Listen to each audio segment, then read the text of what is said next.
Okay.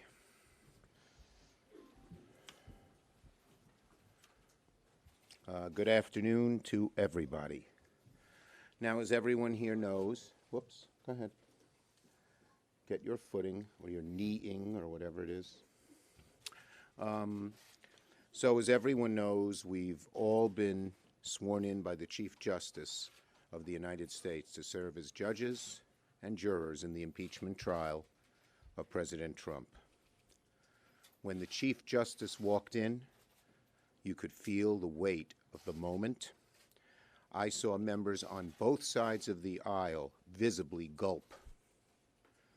The weight of history sits on shoulders and produces sometimes results you never know will happen. For some of us here, this is the first time we've done this. For others, like myself, it's the second time, but I assure you, there's no difference.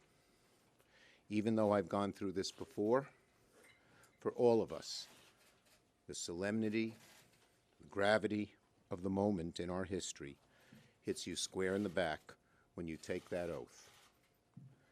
A separate oath designed by the Senate only for senators who will serve on a court of impeachment. The feeling in the Senate chamber was solemn, serious, profound. The weight of history, the eyes of history, you feel it, are upon you.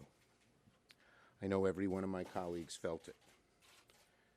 I hope my colleagues on the other side of the aisle felt it. You all heard the reading of the articles of impeachment by Representative Schiff at noon. It was a solemn recitation of charges that, if proved, are crimes against our democracy itself. To actually hear the charges read, even though we've heard them many times before, impresses the seriousness of the charges. This is not something trivial. This is not something everybody does. This is not something that can be dismissed. President Donald Trump is accused of coercing a foreign leader into interfering in our elections and then doing everything in his power to cover it up. These are exactly the kind of offenses the founders most feared when they forged the impeachment clause in the Constitution. Do we want foreign powers to determine our elections? Do the American people want someone from overseas determining who's their president, who's their governor, who's their senator, who's their congressman? This is what the nation has feared for centuries. And we fear it today more than ever with this president. This is very, very serious stuff. This is not trivial, because it's hard to imagine a greater subversion of our democracy than for powers outside our borders to determine the elections within our borders. And for a country to attempt such a thing on its own, as Russia has done, is bad enough. For an American president to deliberately solicit such a thing, to blackmail a foreign country with military assistance to help them win an election, is unimaginably worse. I am actually filled with anger when you read the attempt to subvert our democracy. So these charges are serious, very. And it's on those charges which the Senate has to render a verdict. Remarkably, crucial pieces of information related to the charges against the president are still coming out. Last night, Lev Parnas, an associate of the president's personal attorney, Rudy Giuliani, gave an astonishing interview on national television that further implicated the president in a plot to remove the U.S. ambassador and pressure Ukrainian President Zelensky into announcing investigations into one of the president's leading rivals. And just today, through the good work of Chris Van Hollen, who you'll hear from shortly, the GAO found that it was illegal for President Trump to withhold military assistance from Ukraine to pressure them to interfere in the 2020 elections. Both the revelations about Mr. Parnas and the GAO opinion strengthen our push for witnesses and documents in the trial. The GAO opinion especially makes clear that the documents we requested in our letter to Leader McConnell are even more needed now than when we requested it last month, because President Trump, simply put, broke the law. Every senator will get a chance to vote to obtain these documents next week. Now, returning to how I began, the oath we all just took will weigh heavily on senators to consider this question about how fair a trial we have. We have asked for 4 fact-based witnesses and 3 specific sets of relevant documents. The witnesses are not Democrats. They are the President's men, his top advisors, who he appointed. The documents are not Democratic documents. They are just documents, period. Every Senate impeachment trial in our history, all 15 that were brought to completion, featured witnesses. Every single one. Leader McConnell is fond of citing precedent. We've all heard him about 1999. The precedent in impeachment trials in the Senate is to have witnesses. To have no witnesses would be a dramatic break with precedent. It would mean the first impeachment trial of a president in history with no witnesses. The first impeachment trial of anybody that went to completion in the Senate's 200 and some odd year history without witnesses. So in the coming days, each of us, every one of us, Democrat and Republican, will face a choice about whether to begin this trial in the search of truth or in service of the President's desire to cover it up. Now that every senator has sworn a solemn oath before God and the American people to do impartial justice, let every senator reflect on that choice and let history weigh on every one of our shoulders. Senator Harris. Thank you, Leader Schumer. I would argue that not only is this an impeachment trial, but that the very integrity of the United States Senate is on trial. What is before us are charges that are arguably the most serious charges that have ever been leveled against a president of the United States, and where there has been an abandonment of responsibility to uphold the ideals, much less the words of the United States Constitution by the President of the United States. That responsibility now rests on the shoulders of each member of the United States Senate, which is to uphold the integrity of our system of democracy, uphold the integrity of our system of justice, and to uphold the integrity of the United States Senate, which has a responsibility to do fair and impartial justice, which means demanding that the American public and each member of this body receive all evidence, documents, and individuals who are witnesses, so that we can engage in a fair deliberation and make a decision that reflects the ideals and the values and the very principles of the United States system of justice. And so that is what is before us today. And we took a very solemn oath. It's a very serious matter, which each of us should take responsibly and take seriously, understanding that whatever the party affiliation of the President of the United States, right now it is incumbent on the United States Senate to do the work of upholding America's Constitution and our very system of justice. Thank you, Senator Harris. Senator Coons. Thank you, Senator Schumer. Senator Harris, raising my right hand and swearing to do impartial justice was a solemn moment for all of us, a moment when the very weight of history becomes clear. To be in the chamber as the Chief Justice of the Supreme Court strode up to the podium and took his oath to do impartial justice, made clear the gravity and the historic nature of this moment. Over this coming weekend, we really have 2 questions that I think our colleagues need to wrestle with. One is this going to be a trial? There's a simple reality. In America, trials have evidence, and cover-ups do not. Trials have evidence. They have documents, they have witnesses that are relevant to the matter in front of us. And Leader Schumer has, by letter, asked that we consider 4 different witnesses who are directly relevant, who were senior leaders in this administration, who were in the room on the email chain and could testify, if they testified truthfully, to whether the president did or did not inappropriately block aid to Ukraine, as has been charged.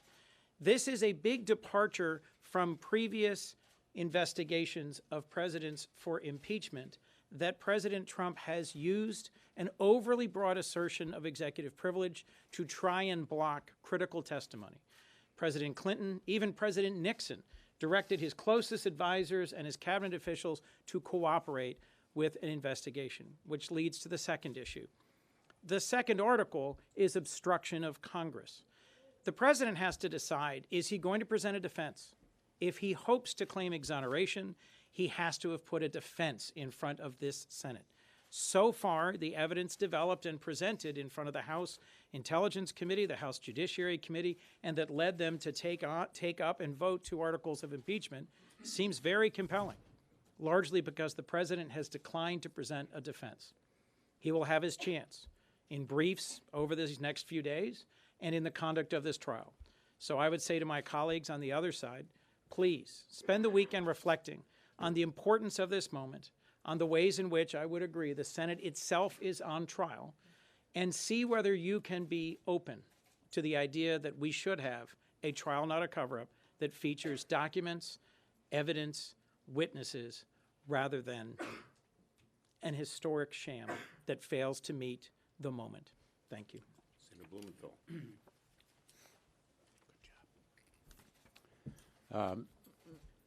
I thought that Senator Schumer captured well the extraordinary drama of this moment. I was struck by the deep, steep sense of solemnity, and there was a knot in my stomach when the Chief Justice came into the chamber and then pronounced the name Donald John Trump. The difference in the reference to President Trump struck me as really distinguishing this proceeding from any other. And in fact, nothing we do while we serve in the United States Senate will be more important and consequential than putting country above party in this proceeding. The report released by the GAO, an independent, nonpartisan watchdog agency, squarely raises the importance of Mick Mulvaney as a witness. He was the acting director of the OMB that withheld the money. He took the president's orders. John Bolton was the witness who tried to dissuade the president from this so-called drug deal. Direct contact with the President of the United States. Robert Blair and Michael Duffy, not just the president's men, they were the president's henchmen. They executed the drug deal. Each of these witnesses had eyes and ears on the President of the United States. They have firsthand knowledge. They are the witnesses who must appear, and maybe they will have evidence to show the president's innocence. Maybe they will help to exonerate him. But the president has refused all of those witnesses. He has gagged them as he has blocked all the documents. And let me say about the documents, as we argued to the jury, documents don't lie. It's black and white. It's there without any shading.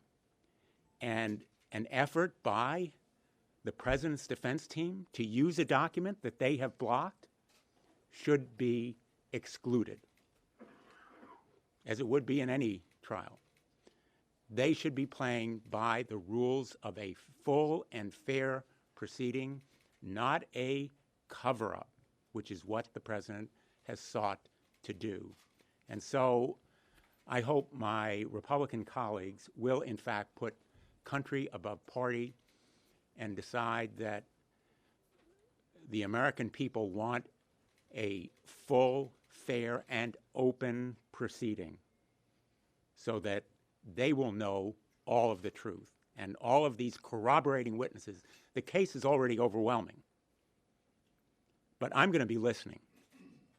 I will be listening closely to every word, watching every video and document that we see, and I will try to be as full and fair as I can be as a considerer of the fact and the law here. Senator Van Hollen. Thank you, Senator Schumer. As we were sworn in today for this historic moment, we received a very important report from the GAO. The GAO, the Government Accountability Office, is an independent, nonpartisan entity. They're not Republicans, they're not Democrats, they're not independents, they're nonpartisan. And they issued a decision making absolutely clear that the Trump administration violated the law when they illegally withheld the monies for Ukraine. And we know from other public evidence that it was President Trump himself who made that order, and therefore the president himself ordered his agencies to commit an illegal act. That's the gist and guts of what the GAO told us. Now, that illegal act was committed as part of the overall scheme of abuse of power that we heard from the House managers today, read on the floor of the Senate, that Senator Schumer mentioned. And it just underscores the fact that this president was willing to break other laws as part of his overall scheme to abuse power and to cover up that abusive scheme. And the GAO report also made clear that in their inquiry, in their investigation, they were stonewalled, they were blocked, they didn't get all the documents they wanted. And in their report, they said they believe that raises constitutional questions, which it does. I'll just end by pointing out that the whole purpose of the Impoundment Control Act is to reinforce the Constitution of the United States, the power of the purse and separation of powers. And so in ordering the violation of that law as part of the overall abuse of power scheme, the president again showed contempt for the Constitution of the United States. And finally, the GAO report, like other evidence that's come out, has underscored the importance of having relevant fact witnesses and relevant documents. You don't have a fair trial if you don't get all the evidence. The House has established a mountain of evidence supporting their claims. But all of us have said that we want to see all the evidence. The American people are entitled to the evidence. And I also will wait till all the evidence is in and listen to all that evidence, which we don't know what it will be, before rendering a final verdict in this case. And one other point related to what Chris said. It seems very likely that the very documents that were withheld to the GAO are among the documents we requested in the letter that I wrote to McConnell 3 weeks ago. Questions? Senator Schumer, you've been pretty consistent the last couple of weeks about wanting 4 witnesses. I wonder if in the wake of what we learned from Lev Parnas's texts and photos and emails and in his interviews, if you now think it needs to be 5. Okay, well, these 4 eyewitnesses are fact witnesses who know exactly what happened. Some of our Republican colleagues say these charges are serious, but there are no eyewitnesses. That's why we need these 4. Now, Mr. Parnas raises lots of serious questions. It certainly increases the strength of our argument for having these 4. And as for Mr. Parnas, it's something we wouldn't rule out, but we want to see all of the evidently there are 4 sets of emails coming out, and I'd want to wait to see those. Senator, how is the House impeachment managers prepare their case? How closely are you going to be working with House impeachment managers and the Speaker's office as you prepare your strategy? Well, conferring, that always happens, as has happened in previous trials, as happens with the Republicans and the president. There's one big difference. McConnell said he's going to take his cues from the president. We are taking our cues from nobody. Do you plan to force votes on witnesses on Tuesday? I believe that, again, Leader McConnell has still not shown anybody his resolution. We don't know how long things will be and anything else. It's amazing that at this moment we still haven't seen it, and it's amazing the partisanship, because by partisanship, by definition, you try to work something out. We haven't heard a thing from them about it, but we know why. They're afraid of the truth. It's obvious. That's what the average person says. Average people say, why are they hiding this? So we expect that we will have votes on these witnesses on Tuesday, but you can't be sure till we see the resolution that McConnell has put together. Yes. Following up on that, are there some other things that we might see you try to amend, some of the things that are on your radar that you're looking at this resolution? Well, we definitely want these 4 witnesses and 3 sets of documents. Whether there'll be other things and in what order we'll do them, we don't know yet. Is there any indication that the solemnity of what went on today on the floor, that could change some of your Republican colleagues' attitudes about the political nature of Look, this trial? we know the pressure there will be. We know the kinds of threats that Donald Trump is not afraid to use with all of them. I just read what he told Europe, that he was going to raise tariffs on them, I think, by 25% if they didn't go along with what he wanted in Iran. So you can't underestimate that. But if you believe the truth is right and the truth prevails, the wisdom of the Founding Fathers and what we saw in the chamber this afternoon, the solemnity, the weight, the fact that you're almost in a different world than the normal Senate world, gives me some hope that a number of our Senate colleagues will rise to the occasion. Well, I don't know how they'll vote. We don't even know what the evidence will be.